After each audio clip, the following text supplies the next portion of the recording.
And we are back. Appreciate y'all for being here. Bryan, Broaddus, and I have challenged ourselves. You know, I love to work with him. He says he loves to come on this channel because I love a good wit exchange. I love to exchange wits, and boy, the Cowboys didn't give us a whole bunch. They thanked the fire department, they thanked the local McDonald's, they thanked the local high school, and they went out there and they gave us a walkthrough. Bryan got notes and I got questions, and this is a challenge to get 30 minutes of content out of a walkthrough, but there's nobody better than us that can pull this off. We are doing all right. Bryan, well, there's a lot of jogging around today, wasn't it? You saw some hats. Yes, sir. Saw some shorts. The biggest headline. I saw, the biggest. I saw a lot of hats I'd love to wear. Yeah. I saw a lot of bucket hats that I'd like to have. Mm-hmm. So as you mentioned before we did this show, I told you that, and I'll tell everybody else.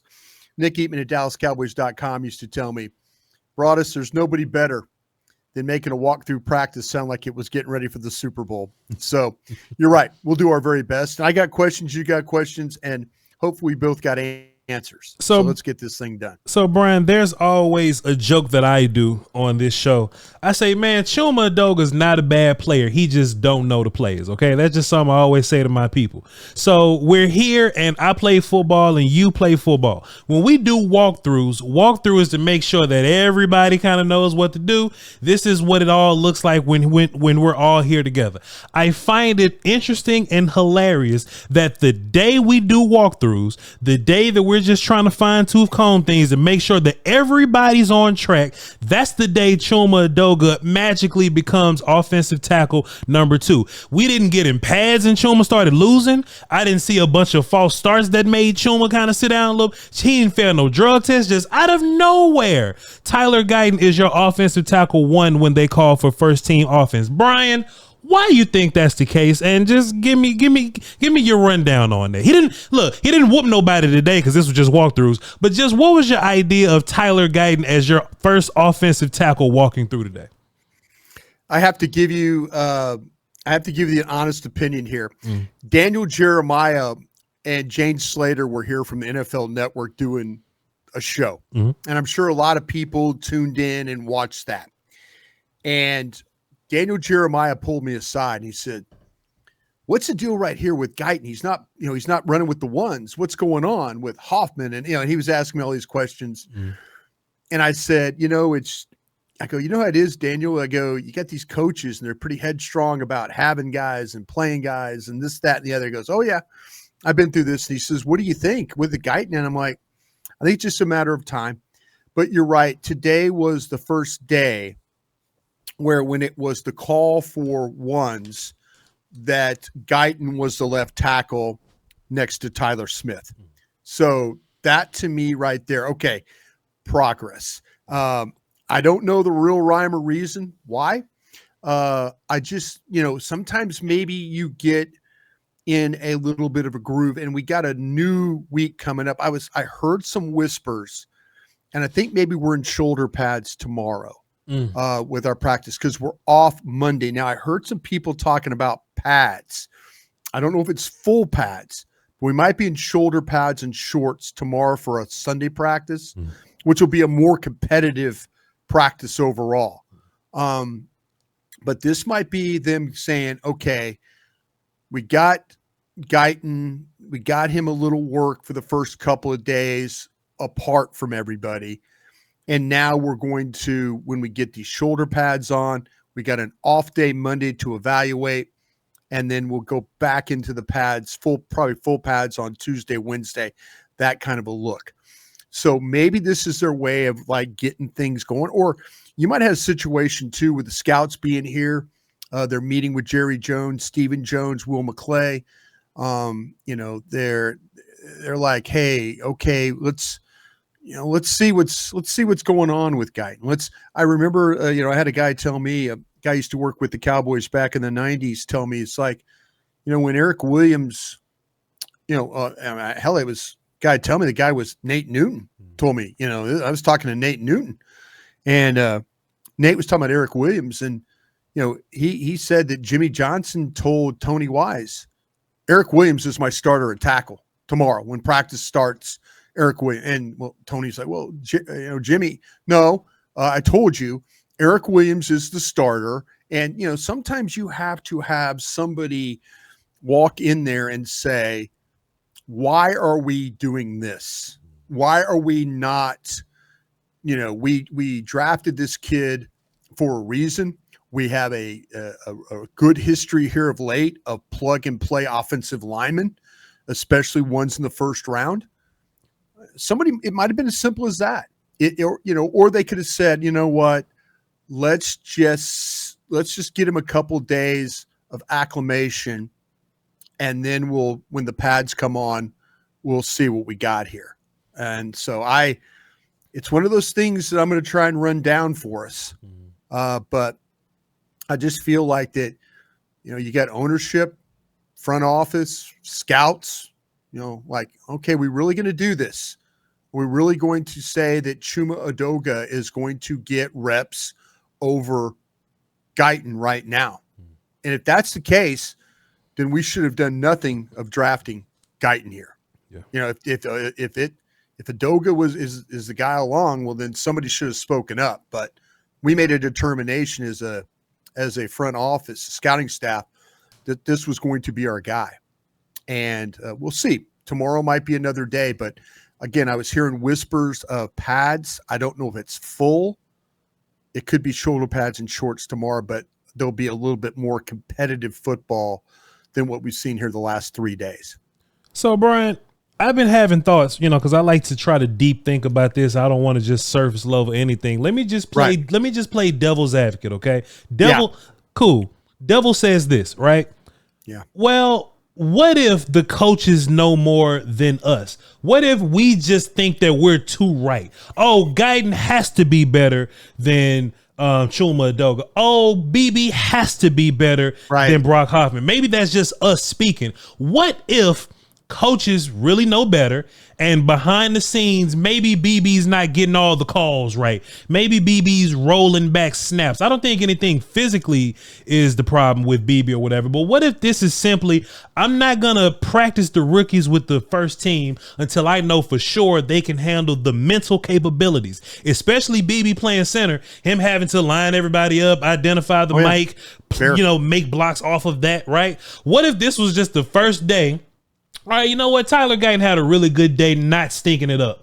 He didn't false start. He didn't go the wrong direction. Let's just play Tyler Guyton because he seems to have a handle on this thing. But BB's simply not ready yet. What do you think about that side, Bryan? I don't think that you're barking up the wrong tree at all.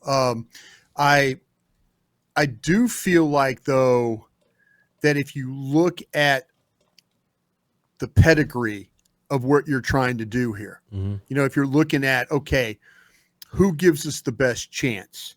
There is a lot to like about Brock Hoffman. There is.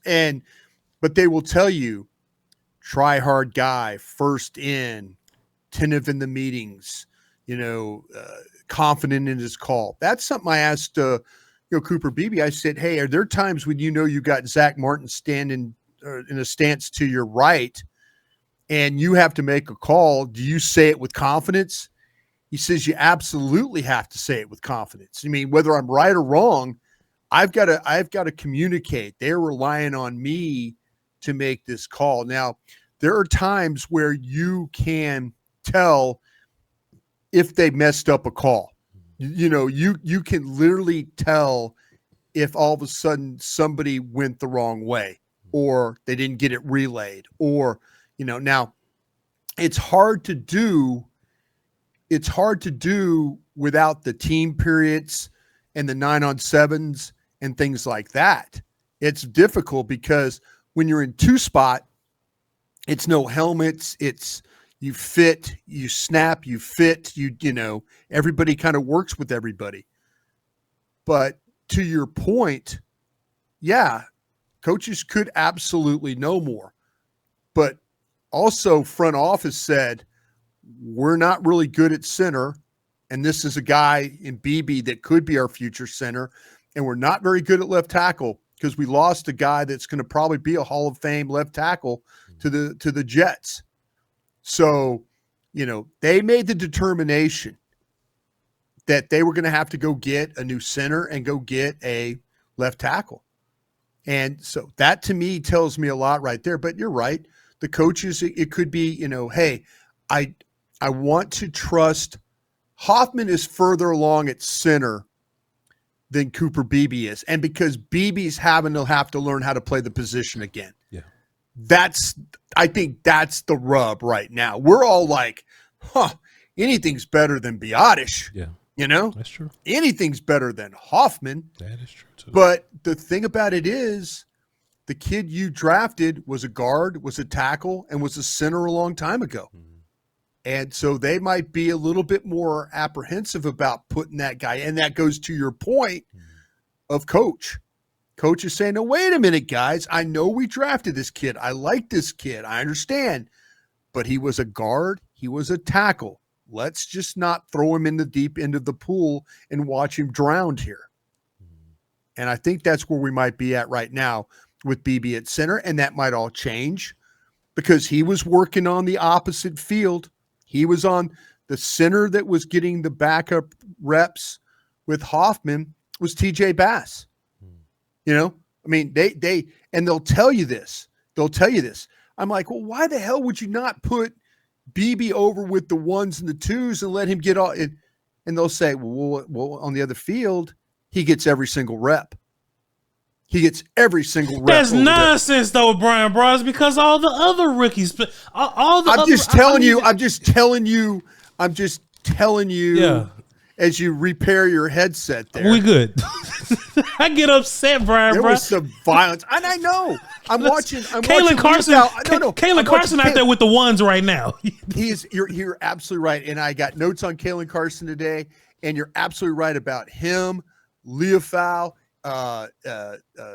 Nealon. Yeah. They're all the defensive coaches are to the point of, hey, let's throw these kids in the deep end of the pool. Yeah. The offensive coaches are being, I don't know about throwing deep into the pool guys here yet.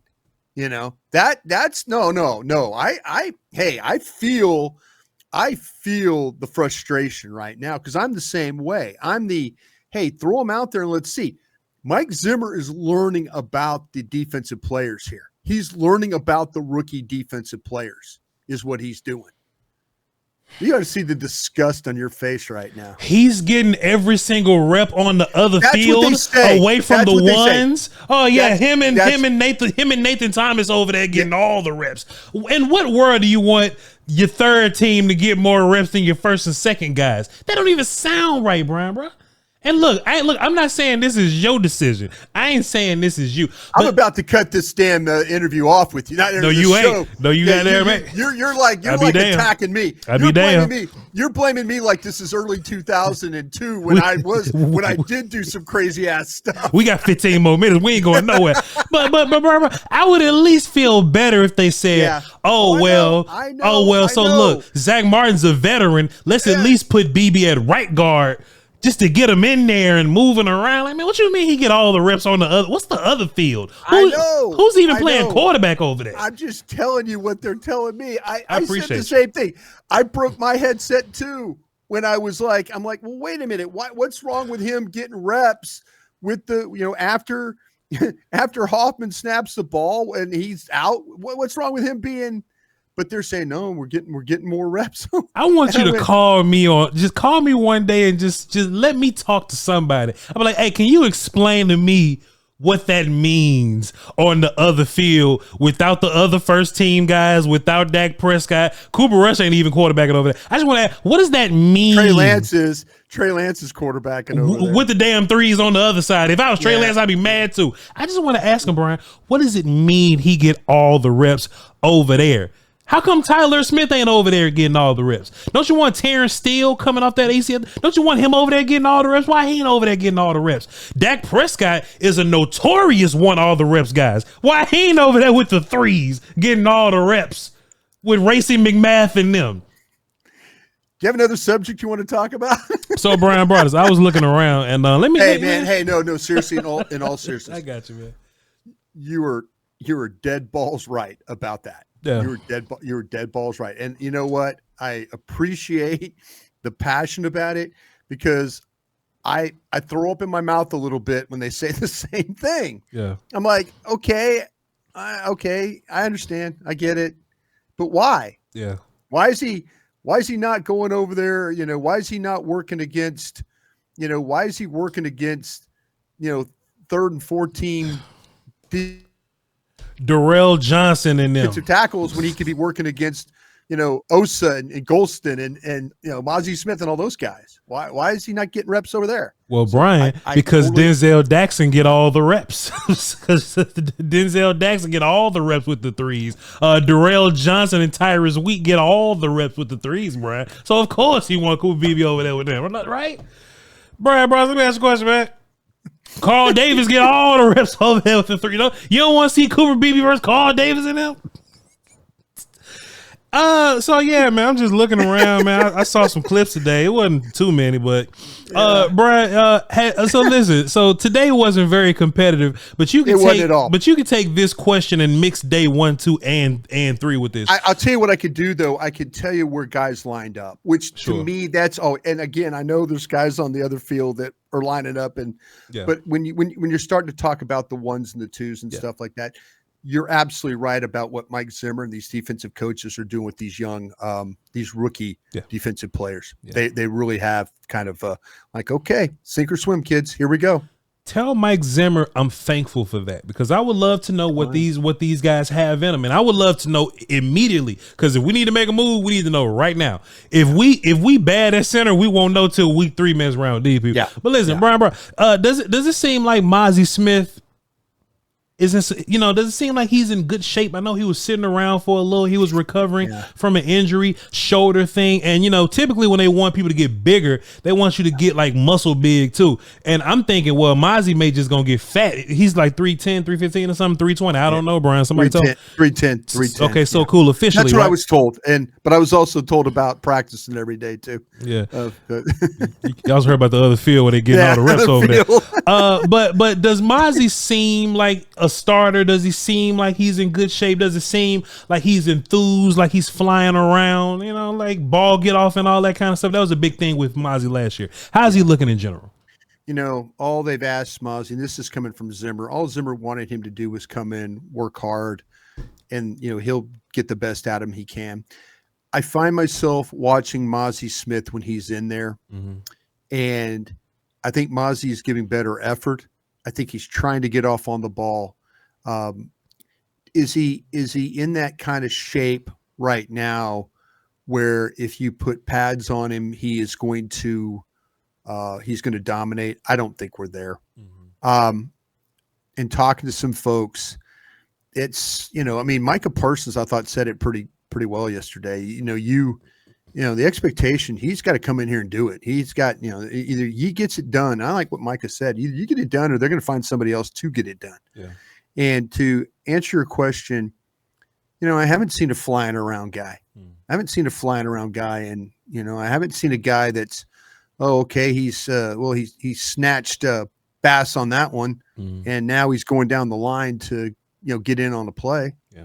I ain't going to lie. I mean, there hadn't been a whole hell of a lot of that because it's the 2-spot drill. Sure. We get shoulder pads, maybe we could tell a little bit more. But it isn't like number 58 is just, I find myself noticing, 97, Osa. Yeah. Find myself noticing 94, Nealon. Find myself noticing guys, 54, Williams. See him a little bit more active. And it's a little scary to me right now. Yeah. Because here's a guy that's coming off a bad season. Yeah. And a very tough season for him emotionally and physically. And there's a lot on his plate right now, and they know it, and he knows it. And I was hopeful, and maybe when those shoulder pads come on, it'll be a different story. But right now, and it's only 3 practices, I'd have to say that I've noticed others more than him. It's kind of like watching, I got a discussion last night about Cooks. Everybody's like, quit telling me that Cooks did this and Cooks didn't do that and all that. I'm like, I'm just telling you, I'm noticing Brooks. I'm noticing Tolbert. I'm noticing these guys, And it's 3 practices, but you do see guys making plays. And I think to go back about Mazi, I was hopeful that I would see him more active. But and I find myself watching him. I do. Because I want to say, okay, ooh, got him that time. Okay, ooh, good rep there. Let's see. Shoulder pads tomorrow. Full pads coming up in the next couple of days. Maybe things will change for him. Maybe I'll notice 58 more than I have in these last 3 practices. Brian Broaddus, I'm going to teach you something from my culture, something that the young people do and say, and you're a content guy now, so this is going to help you a lot. It's called a Don DeMarco. I'll explain. A Don DeMarco is a sound that's made when somebody makes a really good point or something interesting has happened in the, like, oh, that's a Don DeMarco right there. Example. Yeah, man, all this coaches leaning with the veterans and all that, Trey Diggs is, kind of pupping around. So you would think that Nashawn and Eric Scott get the first goal, but it wasn't. It was Kalen Carson. Don DeMarco. And then you hit the Don DeMarco sound. So that just puts an extra emphasis on something that you said, right? And when I'm hearing people, I'm just looking on the social media, and it was like, hey man, Kalen Carson out here with the ones, and he's been with the ones all day. Don DeMarco. You know what I'm saying? So that just it's getting my attention. Like, what does that mean? And I understand if Bland was on one side and there was a rotation of Kalen Carson, Nashawn Wright, Eric Scott. That ain't what I heard. What I heard was Kalen Carson was with the ones opposite of Bland, and he was with the ones all day. Now, Kalen Carson is a Zimmer baby, okay? So that's his sponsor. The other character that was here with Nashawn and Eric Scott, he with the Washington Football Wizards right now, Brian. Is this simply coming down to a cosign? Is this, Kalen Carson just looks a little better at practice, so we're rolling with him? Is this get young guys involved day to day because the NFL Network cameras out? We gonna get Guyton and we gonna get Carson involved. Brian Broaddus, can you explain to me why Kalen Carson was the first man out there today opposite of Deron Bland? I feel like that they're finding him through the first couple of practices. Al Harris stands back there and watches the group work, and he drills these kids and he puts them through all the work that they do. The kid asks questions. You could see it on the field. You could see he interacts with his teammates. You could see that he has a feel for how to play coverage. He's what Mike likes. He's a sticky player. He can play up on you. He can play back. He covers well enough when given the opportunity. They played a lot of the last, the 2 days previous to this one, not so much because they were letting receivers catch the ball. They just didn't want to get tangled up. But you carry routes, and the first 2 days he was carrying routes, making sure guys weren't going to get open on him, defending balls, knocking down balls. This kid's a legitimate player. And I know because we interviewed Bland yesterday. Bland's like, I asked him about Carson. He got this big smile on his face, like, kid's gonna be a player. Be a player. And so that's, I think Mike Zimmer, you're right. Zimmer sponsored this kid, likes the kid. He's going to get opportunities because they've got to figure some things out. If he could play well enough on the outside, maybe that gives you the opportunity to put Bland inside and play with Diggs, Carson, Bland as your 3 back. Now, Jordan Lewis made some plays today. You saw him get involved in some plays. And again, it's a glorified walkthrough, but when it comes to, okay, you have to get over here, have to be here. Jordan Lewis is smart enough to do all that stuff. But do you want him covering every single down out of the slot? I would rather have Bland covering out of the slot because I know that's going to get taken care of. So I think that Carson, Leofau, Nealon, our defensive tackle, Justin Rogers. I think those guys. I think that Mike Zimmer's like, damn, these are my kids. These are my kids. I got to put these kids out there and see if they can, as you like to say, stack good days. Yeah. And I think Carson's starting out to stack days. And I can't wait till we get more to the one-on-one periods or the team competitive periods. They like to do a lot of situational football here. We'll see 2-minute drills and stuff like that. And we'll see how, if he can play good enough to get off the field and help these guys. I will say this though, when they went, when they did some stuff with the twos, you did see Eric Scott get an opportunity at right corner. They put McQualmu in the slot, and then they had Carson on the outside on the left side.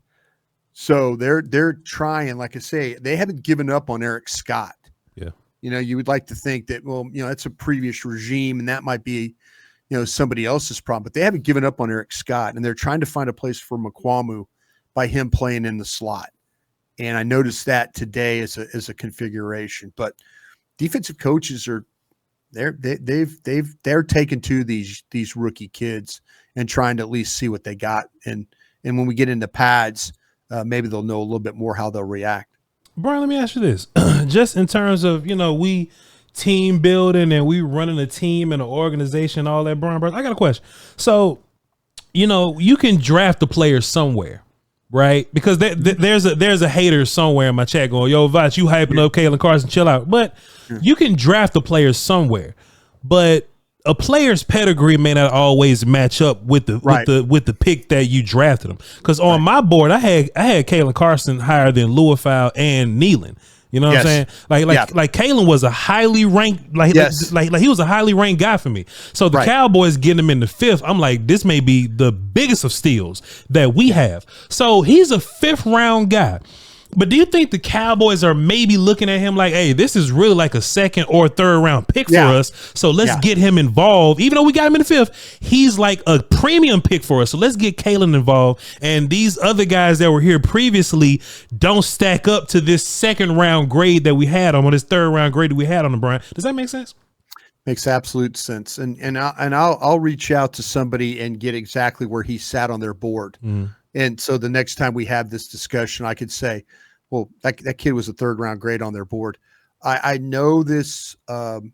If you remember back when Diggs was drafted, and that was the CD Lamb draft, there were people that were telling me that they would have been comfortable if they had to take Diggs at 17. They were that comfortable with it. They got him at 60. Yeah. So sometimes you and I did a show. When you and I started working together, we did these draft shows, and we were running through corners. And it seemed like there was 100 corners and 100 wide receivers. Yeah. And we kept mentioning with Carson, kept mentioning that, I'm interested to see where they had him on their board, because I think he was a much higher player than where he was picked. Sure. I mean, I'm gonna guess he was probably a 3rd round guy on their board. Yeah. I bet you they had, Nealon, Louisville, Carson, probably all in about the same area when it came down to it. And so, but I think the kid could play, man. I'm watching the Wake Forest tape. I'm watching him cover guys, and everybody's telling me about these North Carolina receivers. They're telling me about Florida State receivers. Tell me about all these guys. I'm at Clemson. I'm watching all these receivers, and this kid's covering. Yeah, this kid's covering, and he's the kind of player that Zimmer really, really likes. He's tough. He's smart. He's competitive. He tackles. So give me one of those guys. Sure. I'm gonna take it. Let's go. That makes sense, man. That makes sense. So, when we just talking about the guys that we look, I'm not gonna say I ain't trying to blow smoke up anybody's ass right now about these picks. Sure. I'm just telling you how when it comes down to, we'll see covering Tolbert. When Lamb gets in here, we'll see about covering Lamb. We'll see about covering these guys. But the Tolberts, the Brooks, the guys like that he's having to cover right now, doesn't seem to be a problem for him. Doesn't seem to be a problem at all. Hey, man, preseason game 1 is going to be fun because we'll see all these guys in real time, and hopefully we'll get to see Cooper Beebe block somebody. But hey, Bryan Broaddus, he's going to be over on the other field blocking. He going to be at the other preseason every rep. game. Going to get every rep. Every rep on the other field. Bryan, let me tell you something. I thought there was no way we can get 30 minutes worth of content, but maybe I just sold us a little short, man. This was let me see. Let me just go through my notes real quick. You can vamp and talk to people. I'm just going to see if there's anything else that people need to know about. Different kind of nickel look today. Okay. With Tank as a nose. And then with Micah as the left end and Williams as the right end. So that was kind of a nickel. They got down into the red zone. Yeah. And they were trying to play a little clog and cover with the 3-man line. And so that one of the configurations they used was Tank at the nose, Parsons at the left end, Williams at the right end. And then they used our guy Overshown as a nickel linebacker some today as well. We mentioned Nealon. He was running as right end. He's been playing some left end. We've been running him at right end with the twos, moving the pocket today. They ran some screens. We saw a couple of those A gap defensive blitz looks where they set it up, and then what they would do is they had two in the gap, one would rush, one would drop, kind of a thing. It was never a double look. And they tried to they put Leofau a couple times covering out in the slot, in a wide slot area, just to kind of see how he would play a little bit in space. And what else did I see? That's kind of what that's all, other than the stuff that we've kind of talked about. But that's how some of the alignment stuff that Hunter Lipke, we call it an offset eye, where you have him play more between the guard and the tackle, and then a true eye back, and then hand the ball going with him as a lead blocker, and then the back following him. So a little more motion, and then to get you to the offset eye, and then run a play off that. So they're trying to do a little bit more movement stuff, but that's kind of all the things I had in my notes today as we go forward here. Fantastic information as always, Bryan Broaddus. Appreciate you. Thank you, sir. Appreciate it. We got 30 minutes out of this. So we got to practice tomorrow. So let's come back and talk about, I think, like I say, I heard whispers about pads. It might be shoulder pads tomorrow. So hopefully we'll have a little bit more competitive things to talk about. Hey, man, we working, man. This is that time of year. We won't get another break till June, so I appreciate everybody. Yeah, exactly. I appreciate everybody for tuning in. Bryan Broaddus, appreciate you for being here. Follow him on Twitter. He wakes up real early in the morning and it just answers questions if y'all ask him. So BRY Yen Broaddus. Check him out. And y'all follow me on mine. I ain't saying nothing because, whatever. But, hey, we got practice tomorrow. Me and Bryan Broaddus going to do this again tomorrow, so we'll see y'all tomorrow. Catch y'all later. Peace.